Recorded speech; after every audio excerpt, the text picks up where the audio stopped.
मुनिवरम। भगवान महावीर को नमन। परम श्रद्धेय परम पूज्य आचार्य श्री महाशमन जी के श्री चरणों में सभक्ति वंदना।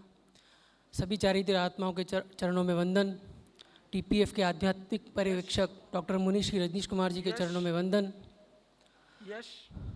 All past presidents Nirmal ji Kotecha एवं नवमनोनीत अध्यक्ष नवीन जी परख, टीपीएफ हैदराबाद, सभी professional friends offline and online, सभी को सादर जय जिनेंद्र। आज का टॉपिक आध्यात्मिक intelligence. There are many types of intelligence, linguistic, natural, logical, creative, analytical, but and many others. But आध्यात्मिक intelligence is something different. Different क्यों? क्योंकि हमें इस आध्यात्म की तरफ अग्रसर होना है। एक ऐसा ये इंटेलिजेंस है कि जो हमें सेल्फ डेवलप करना पड़ता है, नॉलेज गेन करना पड़ता है। इसके लिए हमें साधु संतों का सानिध्य, मार्गदर्शन मिलना ज़रूरी है। What is intelligence? Intelligence is ability to learn, understand and think. जैसे कि आज सुबह साध्वी प्रमुखाशी जी ने फरमाया कि अध्यात्म को सीखना, समझना, सोचना और उपयोग करना, ये आध्यात्मिक इंटेलिजेंस है। तो इसी कड़ी में आज हमारे बीच ऐसे प्रखर वक्ता उपस्थित है जो हर वर्ष टीपीएफ के कॉन्फ्रेंस में उनका सेशन होता है और हम उत्सुक रहते हैं, लालायित रहते हैं कि उनका सेशन हम मिस नहीं करें। उनका हमेशा से मार्गदर्शन एवं प्रेरणा रहा है टीपीएफ के लिए, और इंटेलिजेंस वर्ड उनको को रिलेट करता है। तो मेरा नम्र निवेदन मुनि श्री कुमार शमन जी से कि अपना प्रेरणा पाथे प्रदान करावे। अज्ञानतिमिरान्धानां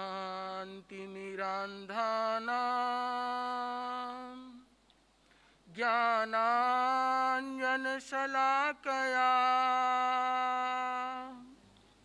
चक्षुरुन्मीलितं येन तस्मै श्रीगुरुवे नमः। तस्मै श्री गुरुवे नमः। अंतर्विराजित परम पावन पूज्य गुरुदेव के चरणों में वंदन। उपस्थित टीपीएफ से जुड़े हुए कार्यकर्तागण, टीपीएफ का नेशनल कॉन्फ्रेंस होने जा रहा है और प्रतिवर्ष होने वाले इस कॉन्फ्रेंस में देश भर के टीपीएफ के जुड़े हुए लोग संभागी बने हैं। परिस्थितियां कुछ ऐसी है कि बहुत सारे लोग चाह करके भी नहीं आ सकते, तो उन्होंने सबने इंटेलिजेंसी का सहारा लेते हुए ऑनलाइन इस प्रोग्राम में जुड़ने का निर्णय किया है। सब्जेक्ट दिया गया है AI इज द फ्यूचर। बहुत पॉपुलर वर्ड है इन दिनों, artificial intelligence, machine learning, IoT, internet of things. जैसे जैसे टेक्नोलॉजी एडवांस होती जा रही है, वैसे वैसे आदमी सोचता है कि उसका जीने का तरीका और इजी होता जाएगा। बहुत सालों से सुनते आ रहे थे कि रोबोट होगा, वो सारा काम कर देगा, रोबोट होगा, वो ऐसा होगा। बहुत सारी फिक्शन मूवीज़ में या बच्चों के कॉमिक्स में चाचा चौधरी के ज़माने से लेकर के रोबोट आने लग गया था। और कुछ वर्षों पूर्व वैज्ञानिकों ने उसे प्रस्तुत भी कर दिया ह्यूमन ड्रॉइड के रूप में। सोफिया को जब हैदराबाद, बेंगलोर सब लेके आए थे तो लोग आश्चर्यचकित हो गए कि आर्टिफिशियल इंटेलिजेंसी किसे कहते हैं। जहाँ पे आदमी की तरह मशीन भी कुछ समझने लग जाए, सीखने लग जाए, सोचने की क्षमता डेवलप करने लग जाए, सो वो आर्टिफिशियल इंटेलिजेंसी या मशीन लर्निंग की ओर चली जाती है। लोग जिस समय सोफिया को देख रहे थे, पूछ रहे थे, तो किसी ने उससे सवाल पूछ लिया कि what will be the future, robot और ह्यूमन? तो उसने जवाब दिया, human have to learn to coexist with us. जहां पे लोग अब इसे पहचानने लग गए, आज सफाई करनी हो तो घर घर में रूम्बा मिल जाएगा जो अपने आप साफ कर देता है। फैक्ट्रीज में जाएं तो ऑटोमेटेड मशीनें हो गई, वो सब आर्टिफिशियल इंटेलिजेंसी पे काम करती है। गूगल वगैरह को, टेस्ला को देख लें तो उनको आपकी मिनट मिनट की सब चीज़ खबर है कि आपको क्या इंटरेस्ट है, क्या चाहिए। सीरी को बोलते ही उसे पता होता है कि आप हैदराबाद में हो, आपका नियरेस्ट मैकडोनाल्ड कहाँ है, पिज़्ज़ा हट कहाँ है। कुछ कहने की जरूरत नहीं है, everything is automated and with the running by artificial intelligence. आदमी का जीना इतना आसान हो जाएगा, किसी ने सोचा नहीं था। पंखा बंद करना है तो उठ के जाने की जरूरत नहीं है, खाली उसको बोलना है, इतने में पंखा बंद हो जाएगा। अमेज़न का डब्बा घर घर में लग गया। Switch off the light, light बंद हो गई। पंखा धीरे कर दो, धीरे हो गया। वॉल्यूम तेज हो गया। क्या इससे पीस मिला? क्या हमारी लाइफ पीसफुल हुई? अमेरिका का भी 2020 का इलेक्शन का एक बहुत बड़ा मुद्दा है कि आर्टिफिशियल इंटेलिजेंसी होनी चाहिए या नहीं होनी चाहिए, कि कहीं ऐसा तो न हो कि आर्टिफिशियल इंटेलिजेंसी पूरे अमेरिका को बेरोजगार करके रख दे। तो वहां का इलेक्शन का एक बहुत बड़ा टॉपिक ये बन गया है। इस आर्टिफिशियल इंटेलिजेंसी से शांति मिले या न मिले, बट आध्यात्मिक इंटेलिजेंस वाली एआई से पीस जरूर मिलेगा। तो आर्टिफिशियल इंटेलिजेंसी को ग्रो करने के साथ साथ यदि आध्यात्मिक इंटेलिजेंसी ग्रो हो गई तो बैलेंस रह जाएगा। और कोरा एक तरफा विकास हुआ तो जो लोगों को बहुत बड़ा खतरा नजर आता है कि एक दिन ये एआई किसी टेररिस्ट ग्रुप के हाथ लग गया, तो जिस तरीके से बायोलॉजिकल वेपन है, इस तरीके से ये डिजिटल वेपन कभी भी डिजास्टर कर सकते हैं। पता नहीं किस दिन 100 ड्रोन आएंगे और वो आकर के गोलियां बरसाएंगे या बम लेकर के आएंगे। Everything is controlled by artificial intelligence. जिन लोगों ने रजनीकांत की मूवी देखी हो, उन लोगों को सबको पता है कि आर्टिफिशियल इंटेलिजेंसी कितनी खतरनाक हो सकती है। इस आर्टिफिशियल इंटेलिजेंसी के खतरे को रोकने का सबसे बेस्ट सॉल्यूशन है आध्यात्मिक इंटेलिजेंसी। आप लोगों ने सुना होगा बहुत बार, अणुबम के खतरे का समाधान क्या है? अणुबम के खतरे का समाधान अणुव्रत। तो आर्टिफिशियल इंटेलिजेंसी के खतरे का समाधान आध्यात्मिक इंटेलिजेंसी। तो जिस दिन स्पिरिचुअल इंटेलिजेंसी आ जाए, उस दिन वैज्ञानिक एंड साइंटिफिक इंटेलिजेंसी का बैलेंस अपने आप हो जाता है। पूज्य गुरुदेव श्री तुलसी ने और आचार्य श्री महाप्रज्ञ जी ने एक सपना देखा था, आध्यात्मिक वैज्ञानिक व्यक्तित्व। और उस व्यक्तित्व के निर्माण के लिए पूरे 1 साल तक योगक्षेम वर्ष की परिकल्पना की गई थी। 1989 में लाडनू में उसे आयोजित किया गया था कि कोरी आध्यात्मिकता युग को प्राण नहीं दे पाएगी, कोरी वैज्ञानिकता युग को त्राण नहीं दे पाएगी, दोनों की प्रीत जुड़ेगी, युग धारा तभी मुड़ेगी, क्या क्या पाना है पहले आंक लो। तो इसलिए जिस तेजी के साथ में विज्ञान प्रगति कर रहा है, उसी तेजी के साथ में मेरा मानना है कि स्पिरिचुअलिटी भी प्रगति कर रहा है। आज का हर प्रोफेशनल जो अपने आप को इंटेलेक्चुअल समझता है, वह भीतर में स्पिरिचुअल होता जा रहा है। मेडिटेशन करने वाले बूढ़े लोगों की बजाय प्रोफेशनल्स ज्यादा हैं। लाडनू में प्रेक्षा ध्यान शिविर में आने वालों की संख्या में यंगस्टर्स की संख्या ज्यादा है। उनकी सबसे पहले डिमांड रहती है कि मुझे मेडिटेशन कैंप करना है, because I need peace, I need rest, I need stress free life.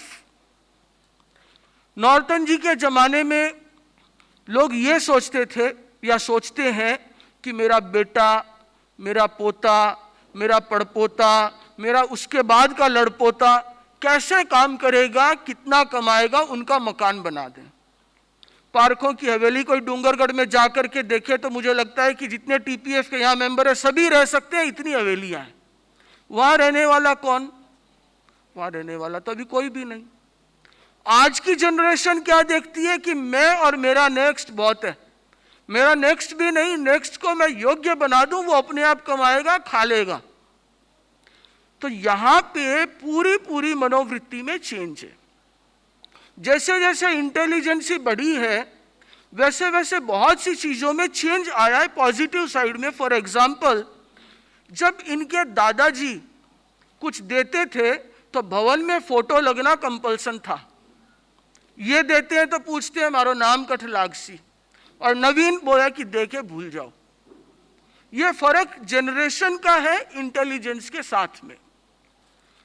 TPF intelligent लोगों की एक कमेटी है, ऐसा कहना चाहिए, इंटेलिजेंस विथ लक बोथ, क्योंकि बहुत से चार्टर्ड अकाउंटेंट या आईएएस के लिए जो अप्लाई करते हैं इंटेलिजेंट तो होते हैं बट लक काम नहीं करता।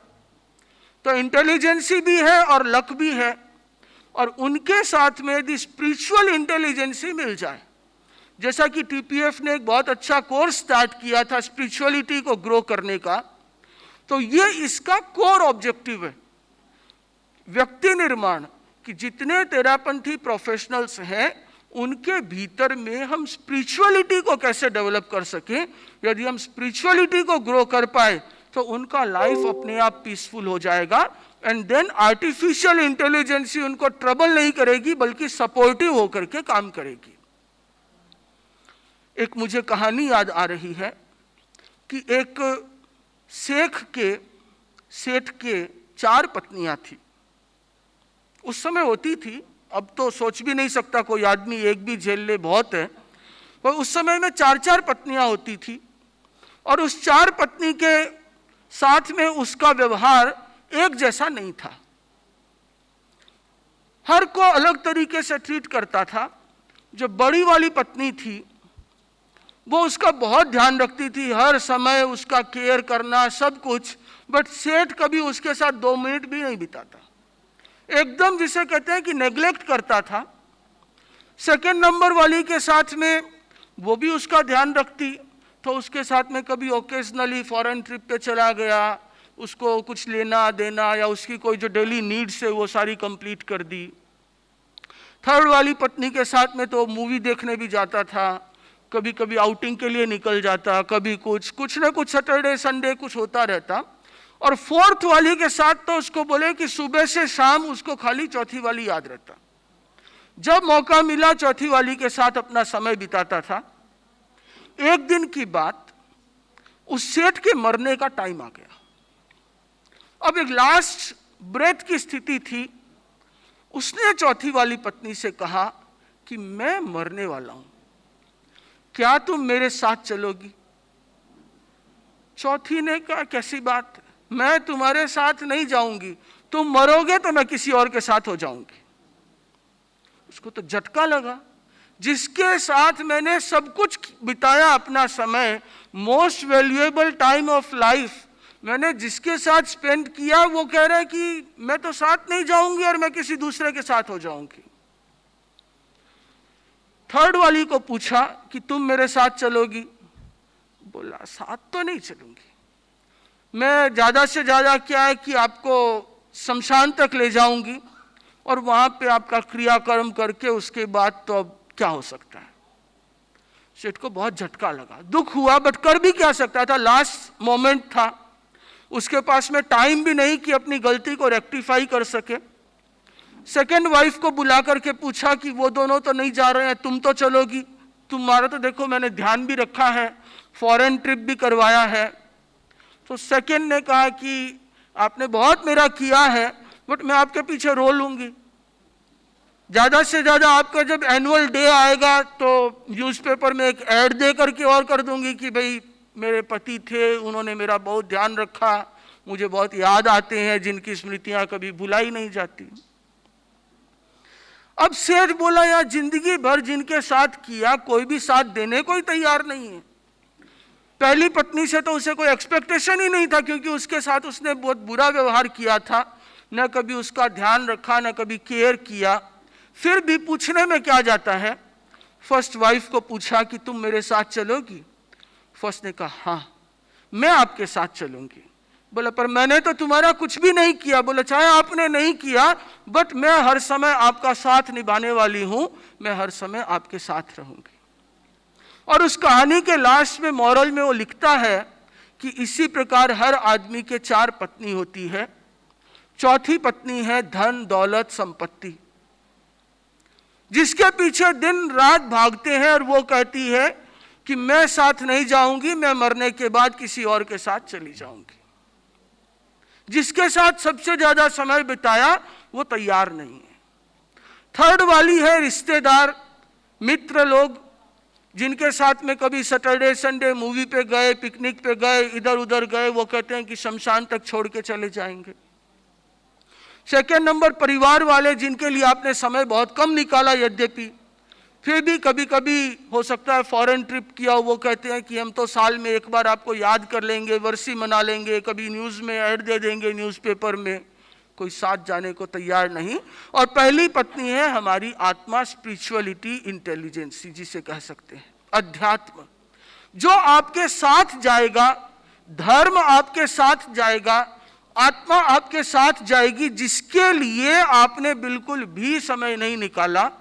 तो बंधुओं यहाँ ये कहानी खत्म होती है और यहाँ से हमारी सोचने का समय शुरू होता है कि हमारी स्थिति क्या है, कि क्या जिस समय में लास्ट ब्रेथ ले रहे होंगे उस समय हम 4th 3rd 2nd से कुछ एक्सपेक्ट कर पाएंगे, या फर्स्ट जो पत्नी है स्पिरिचुअलिटी, आत्मा, धर्म, उसके लिए हमने अपने लाइफ में कुछ किया है।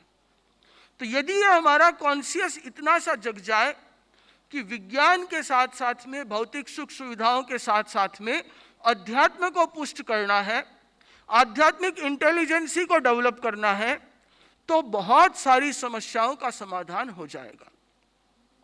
यदि आर्टिफिशियल इंटेलिजेंसी डेवलप होगी तो आपको बिजनेस में या आपके प्रोफेशन में बहुत सारी सहूलियत मिलेगी।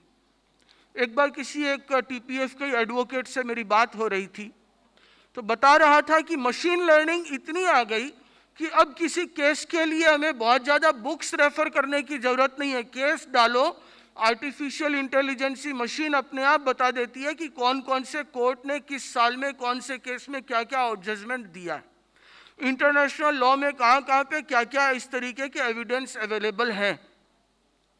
तो मैंने बोला फिर आप लोग क्या करोगे?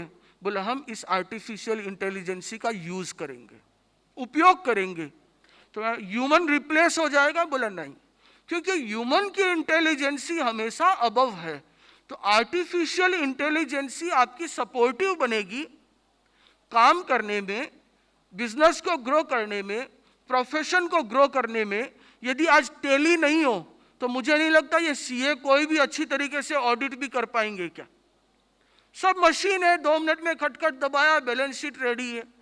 ज्योतिषी सारे अपना वो गणना करना भूल गए, कंप्यूटर में 2 मिनट में कुंडली बना लेते हैं। इंजीनियर सब ऑटोकैड पे काम करते हैं, उनका जितना नक्शा बनना है उसी समय बन जाता है। तो जिसको जो चाहिए, आर्टिफिशियल इंटेलिजेंसी ग्रो करने में सपोर्टिव है, उसी तरीके से स्पिरिचुअल इंटेलिजेंसी भी ग्रो करने में सपोर्टिव है। फॉर एग्जाम्पल, यदि आपके मन में लालच है, लोभ है, तो आप अपने एथिक्स में कभी भी सही नहीं रहोगे, कहीं ना कहीं गड़बड़ियां करोगे, और वो गड़बड़ी एंड ऑफ द डे आपको नुकसान ही पहुंचाएगी। जब किसी को पता चला कि इसने मेरे साथ में चीट किया है या एथिकल ये रॉन्ग है, उस दिन से वो आपकी सर्विस नहीं लेगा। तो आर्टिफिशियल इंटेलिजेंसी का जैसे यूज है, वैसे ही स्पिरिचुअल इंटेलिजेंसी में संतोष नाम का जो तत्व है, कि जहां मुझे ये संतोष हो जाए कि मेरे पास जो है वो बहुत है, तो ये संतोष आपको ग्रो कराता है कि आप किसी के साथ में धोखाधड़ी न करो और मिसबिहेव न करो। यदि किसी को धोखा नहीं देंगे, चीटिंग नहीं करेंगे, तो रात को नींद अच्छे से आएगी। हो सकता है कि किसी को धोखा दे करके कोई 2-5 करोड़ कमा भी ले, किसी को धोखा देकर उसके कोई 2-5 करोड़ दबा भी ले, बट रात के समय में उसके भीतर से जो उसका कॉन्शियस है वो तो कचोटता ही है कि तुमने कुछ गलत किया है। यदि सुख की नींद सोना है तो आप आराम से संतोष को धारण करके देवगुरु धर्म की कृपा से इतना मिला हुआ है कि 2 रोटी आराम से जिंदगी भर खाए तो भी कमी नहीं आने वाली। और जो धर्म के रास्ते पे चलता है, स्पिरिचुअलिटी के रास्ते पे होता है, उसे तो वैसे ही कोई कमी नहीं होती। तो संतोष को अपनाना स्पिरिचुअल इंटेलिजेंसी को डेवलप करना है। इसी तरीके से इक्वेनिमिटी, समता, भगवान ने क्या कहा कि समया धम्म मुदाहरे मुनि। भगवान ने समता को धर्म बताया कि हर सिचुएशन में समता रखो। अभी ट्रेनिंग में, मैनेजमेंट में यही सिखाते हैं ना कि कूल, बी कूल, यही तो सिखाते हैं। जब प्रोफेशनल ट्रेनिंग में जाते हैं कि कोई भी सिचुएशन हो जाए, आप कूल माइंड से सोचो कि इसका सॉल्यूशन क्या हो सकता है। तो यही चीज स्पिरिचुअल इंटेलिजेंसी में सिखाई जाती है कि समता रखो। लाभा लाभे सुहे दुखे जीविये मरणे तहा, समो निंदा प्रशंसासु तहा मानव मानव। कि लाभ अलाभ, सुख दुख, ये सारी स्थितियां तो आती है। अप एंड डाउन्स तो सबके लाइफ में आता है। उस अप एंड डाउन्स के अंदर में भी यदि हम अपने संतुलन को बनाए रखें, विपरीत परिस्थितियों में भी अपने पेशेंस को बनाए रखें, तो उन सब स्थितियों से निकलने का रास्ता अपने आप आ जाता है। ये है इक्वेनिमिटी, कि उस समय में हम इमीडिएट रिएक्ट न करें। बहुत सी बार रिएक्शन के कारण में प्रॉब्लम हो जाती है। मुझे याद है जिस समय 2016 में डीमोनेटाइजेशन हुआ था, तो बहुत से लोग इंस्टेंट रिएक्ट कर गए और उनके पास जो कुछ भी पड़ा था उन्होंने उसे औने पौने भाव में जिसमें निकला निकाल दिया। 15 दिन बाद पछताने लगे, बोले यार 15 दिन का पेशेंस रख लेता तो शायद रुपये का चारानी नहीं होता। तो इंस्टेंट रिएक्शन, इसको अवॉइड करना चाहिए। किसी भी स्थिति में, लाइफ में आपको किसी ने कुछ कह दिया, इंस्टेंट रिएक्ट मत करो। प्रेक्षा ध्यान का जो प्रिंसिपल है, डू नॉट रिएक्ट, ये अपने आप में बहुत सुंदर प्रिंसिपल है और बहुत सारी प्रॉब्लम से बचाता है। आपकी लाइफ में यदि किसी ने आपको कुछ कहा, इमीडिएट रिएक्ट करते हैं, ये गलत है। वेट करो। Anger is the only thing which is better by delay. वो एक ऐसी चीज है कि जितना डिले करोगे उतना वो कुछ ना कुछ अच्छे के लिए ही होता है। तो whenever you have to react, just take time. 2 घंटा मत करो, 3 घंटा मत करो, इतने में हमारा कॉन्शियस डेवलप हो जाएगा। क्योंकि जिस समय में हम इमीडिएट रिएक्ट करते हैं, बॉडी का मैकेनिज्म ऐसा है कि सिंपैथेटिक पैरासिम्पैथेटिक दोनों नर्वस सिस्टम काम करते हैं। और जिस समय में रिएक्ट करने की स्थिति आती है, डॉक्टर साहब सामने बैठे हैं, इन्हें पता ही है, मैं कुछ गलत हूं तो करेक्ट कर दें। फाइट, फ्लाइट और फ्रीज, ये 3 तरीके के रिएक्शन होते हैं। तो यदि हम फाइट, फ्लाइट, फ्रीज तीनों को अवॉइड कर दें, इतने में हमारे रैशनल माइंड को सोचने का समय मिल जाता है।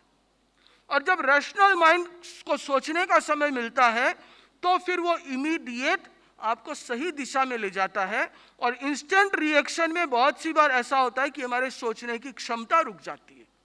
तो हम इतना सा याद रखें, एज अ तेरापंथी प्रोफेशनल, समया धम्म मुदाहरे मुनि। और इसका उदाहरण है आचार्य श्री महाश्रवण जी। किसी ने कितनी गालियां दी तो भी संभाव, किसी ने प्रशंसा की तो भी संभाव। आज पूरे हिंदुस्तान में घूम के आ गए, कितनी यूनिवर्सिटीज ने कहा कि हम आपको डिलीट का अलंकरण देना चाहते हैं, बोले मुझे नहीं चाहिए, संभाव।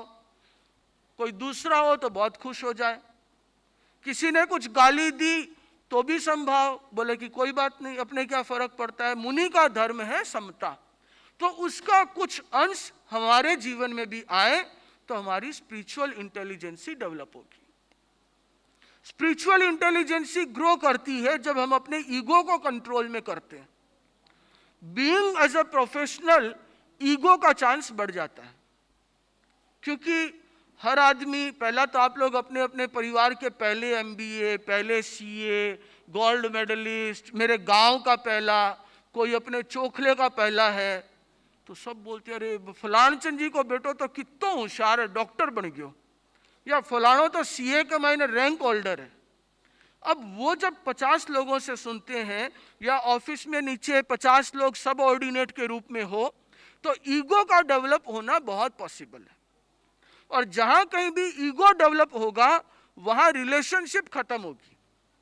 जहां कहीं भी ईगो डेवलप होगा वहां डेवलपमेंट खत्म हो जाएगा। तो ईगो को डेवलप नहीं होने दें। ये हमारी स्पिरिचुअल इंटेलिजेंसी है, जिसे कहते हैं कि अहंकार को नहीं पनपने दें। तो अहंकार, मैं, जहां पे ये हो कि मैं सबसे बड़ा, मैं सबसे अच्छा, बाकी मेरे से खराब, जहां या मेरे से छोटे, मेरे से नीचे, मेरे से कम पैसे वाले, मेरा से कम बुद्धिमान, तो यहां मैं आ गया, वहां उस दिन से स्पिरिचुअल इंटेलिजेंसी कमजोर पड़ जाती है। तो उसकी जगह यदि हम ये सोचें कि मेरे से ज्यादा बहुत है, तो आपको अपने ईगो को कंट्रोल में रखने के लिए स्पेस मिल जाएगा। मुझे नहीं लगता कि मेरे में ऐसी कोई चीज है जो मेरे से ज्यादा किसी में नहीं हो। ऐसे बहुत लोग हैं जो मेरे से भी ज्यादा इंटेलिजेंट हैं। ऐसे बहुत लोग हैं जो मेरे से बहुत अच्छा बोलते हैं, मैं तो कुछ भी नहीं हूं। आचार्य श्री महाप्रज्ञ जी के व्याख्यान की तो एक लाइन सुनो, आपकी जिंदगी बदल जाएगी। मेरा 1 घंटा बोलना और उनकी एक लाइन कहीं तुलना ही नहीं है। एक से एक बढ़ बढ़ करके अच्छे लोग मिलेंगे। मुझे नहीं लगता कि आप लोगों में से कोई भी ऐसा है जो ये क्लेम कर सके I am the number 1 of the world. तो जब मैं नंबर 1 नहीं हूं तो मैं किस चीज का अहंकार करूं?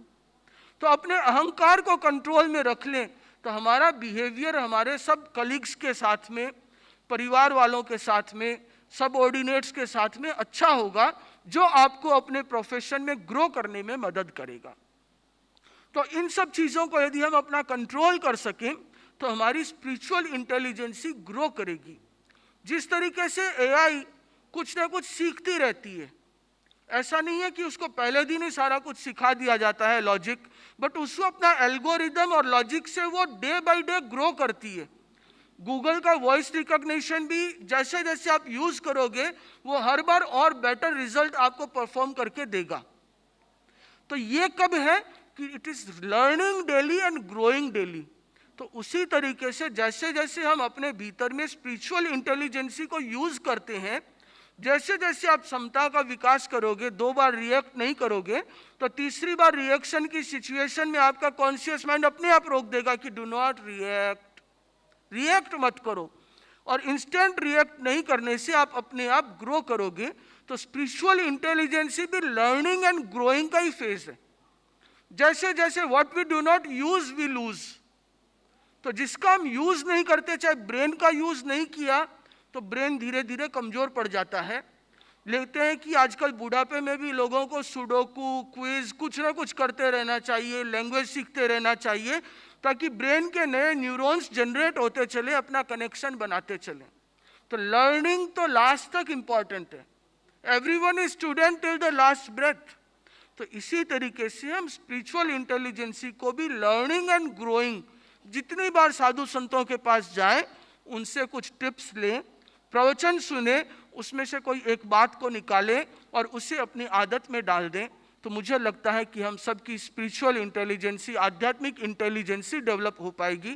तो आर्टिफिशियल इंटेलिजेंसी के साथ साथ में आध्यात्मिक इंटेलिजेंसी का समावेश हो जाए, तो जितने भी तेरापंथी प्रोफेशनल्स हैं वे बाकी प्रोफेशनल से कुछ अलग दिख पाएंगे और ये लगेगा कि they are human intelligent. Being human का खाली टी शर्ट पहनने से कोई ह्यूमन नहीं होता। उसके साथ साथ में यदि आध्यात्मिक इंटेलिजेंसी आ जाए, मानवीयता आ जाए, संवेदना आ जाए, तो इसका मतलब है कि वो रियल ह्यूमन है। तो रियल ह्यूमन वो होगा जिसके भीतर में अध्यात्म के साथ साथ विज्ञान का समावेश होगा। कोरी आध्यात्मिकता युग को प्राण नहीं दे पाएगी, कोरी वैज्ञानिकता युग को त्राण नहीं दे पाएगी। दोनों की प्रीत जुड़ेगी, युग धारा तभी मुड़ेगी। तो आचार्य श्री महाप्रज्ञ और आचार्य श्री तुलसी का जो स्वप्न है आध्यात्मिक वैज्ञानिक व्यक्तित्व का, उसे बनाने की दिशा में तेरापंथ प्रोफेशनल फोरम आगे से आगे काम करता रहे और बहुत सारी जो अन्य संस्थाओं की बुराइयों से टीपीएफ बचा हुआ है उनसे आगे भी बचता रहे, ये बहुत जरूरी है। इसमें कभी भी ये ना आए कि नाम, पद या प्रतिष्ठा, मेरा फोटो, मुझे कोई रिसीव करने आओ, मेरे पीछे दो चलो, ये कमी न आए तब तक ही टीपीएफ टीपीएफ है, नहीं तो इसमें और उसमें कोई फर्क नहीं रहेगा। बहुत सी बार लोग रिकमेंड करते हैं, नवीन ही आया था, बोले कि महाराज पदाधिकारियों में किसको लूं? मैंने कहा उसको मत लेना जिसको कोई रिकमेंड करता हो, इसका मतलब उसमें कोई ना कोई कमी है, तभी उसको सपोर्ट की जरूरत पड़ी है कि भी मुझे भी कहीं चांस दिलवा दो, इसको तो एक ले ही लो। उसको मत लेना क्योंकि वो डिफेक्टिव है। जो इफेक्टिव होगा वो तो खुद ही सामने आएगा। हमारा कार्य पद पे आना नहीं है, हमारा कार्य है धर्म संघ की सेवा करना। या सिर्फ सेवा के लिए आए हैं, पद तो व्यवस्था मात्र है, प्रतिष्ठा पद से नहीं, पद तो व्यवस्था मात्र है। ध्यान रखना चाहिए हम स्वयं कितने पात्र हैं। तो आज अध्यक्ष से उतर गए, इसका मतलब ये नहीं कि इनकी मुक्ति हो गई। इनका काम पहले भी था धर्म संघ की सेवा करना, आज भी इनका काम है धर्म संघ की सेवा करना। धर्म संघ ने कहा कि माइक संभालो तो माइक संभालो, झाड़ू निकालो तो झाड़ू निकालो, बोथ आर इक्वल। तो ये कोई न सोचे कि मैं कन्वेनर हूं, मैं किसी जोन का मुझे बना दिया या उसको बना दिया, मुझे नहीं बनाया अब मैं काम नहीं करूंगा। तो ऐसे लोगों को तो करना ही नहीं चाहिए। यहां सिर्फ एक ही पर्पस है, इंक्लूडिंग हम लोग, कि धर्म संघ हमारा है, हमारा संघ हमारा दायित्व। मेरे संघ के लिए मैं क्या कर रहा हूं, हमारा क्या दायित्व होता है, बस इसे हम दिन रात याद रखें। हमारा संघ प्रमुख है, संघ की श्रीवृद्धि करना हमारा लक्ष्य है, उस दिशा में हम और क्या कर सकते हैं, ये सबसे इंपॉर्टेंट चीज़ है। सेकंड, मैंने एक नवीन को सजेस्ट किया है, आप लोग सब बैठे हैं, इसे सपोर्ट करें, कि टीपीएफ का काम है एक तरीके से ह्यूमन रिसोर्स सप्लाई। बाकी जितनी केंद्रीय संस्थाएं हैं उनके लोग प्रोफेशनल नहीं है या इंटेलेक्चुअल नहीं है, ऐसा नहीं कहूँगा। वो जितने इंटेलेक्चुअल है, प्रोफेशनल है, वो टीपीएफ में जरूर है। तो कम से कम जहाँ जिस संस्थाओं को ह्यूमन रिसोर्स की जरूरत हो, तो टीपीएफ के पास में पैनल रेडी होना चाहिए कि किसी संस्था ने कहा कि मुझे ये सेवाओं की जरूरत है, तो टीपीएफ इमीडिएट 5 लोगों का पैनल दे सके कि ये 5 सीए आपके लिए अवेलेबल है, आपको जो चाहिए सेलेक्ट कर लो। एंड ये 5 भी आपको ऑनररी सेवा देंगे, इसलिए क्योंकि ये धर्म संघ की सेवा है। जहाँ कहीं भी हो हम धर्म संघ की सेवा कर सकें, छोटे से छोटा काम कर सकें। हैदराबाद टीपीएफ हर साल कुछ ना कुछ मुझे टिप्स पूछ के जाती है। इस साल तो हैदराबाद वाले खुद होस्ट हैं, इसलिए शायद अलग से नहीं आ पाएंगे, तो मैं यहीं उनके साथ शेयर कर लूं कि अपनी ऑफिस में एक छोटा सा बोर्ड 1/2 का लगा करके, डिजिटल प्रिंट करके, जिसमें आचार्य श्री की एक छोटी सी फोटो और एक छोटा सा कोट, जिस तरीके से आप लोगों ने अपने ईमेल में सिग्नेचर स्टार्ट किया था, तो उसकी जगह अपनी ऑफिस में एक छोटा सा कोट लगा के रख लें, ताकि आने वाला हर व्यक्ति आचार्य श्री के एक स्पिरिचुअल मैसेज को ले जा सके। ओम अरहम। धन्यवाद, हार्दिक कृतज्ञता मुनीषी जी।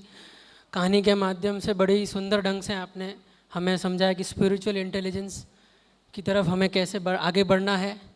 और एक सार ये था कि हमें एक ही पत्नी के साथ रहना है, दूसरी तीसरी चौथी की हमें ज़रूरत नहीं है। एक ही पत्नी जो हमारे साथ आगे तक जाएगी। स्पिरिचुअल इंटेलिजेंस को आपने बड़े सुंदर ढंग से, इनर पीस, इनर एक्सप्लोरेशन, हमारे अंदर को जानो, आपने बड़े सुंदर ढंग से हमको समझाया, प्रैक्टिकल एग्जांपल्स दिए। बहुत बहुत कृतज्ञता मुनीषी आपके प्रति। अब मैं बुलाना चाहूँगा Vipin ji Kothari from TPF Hyderabad for session vote of thanks. बनते मुनीश्री कुमार शमन जी के प्रति हार्दिक हार्दिक कृतज्ञता। आपने हम प्रोफेशनल्स को आध्यात्मिक इंटेलिजेंस इज़ द फ्यूचर पर जो प्रेरणा पद दिया है, उस पर हम सब अपने जीवन में उतारने का प्रयास करेंगे। And the first and the closest to one self is spirituality, आत्मा एंड धर्म। Artificial intelligence will help us to grow and develop or excel in our field, but Adhyatmic intelligence will help us to grow, to be content, follow your morals and ethics to grow and excel in life. यहाँ पर उपस्थित सभी TPF national team, TPF Hyderabad team and also online participant delegates को आभार।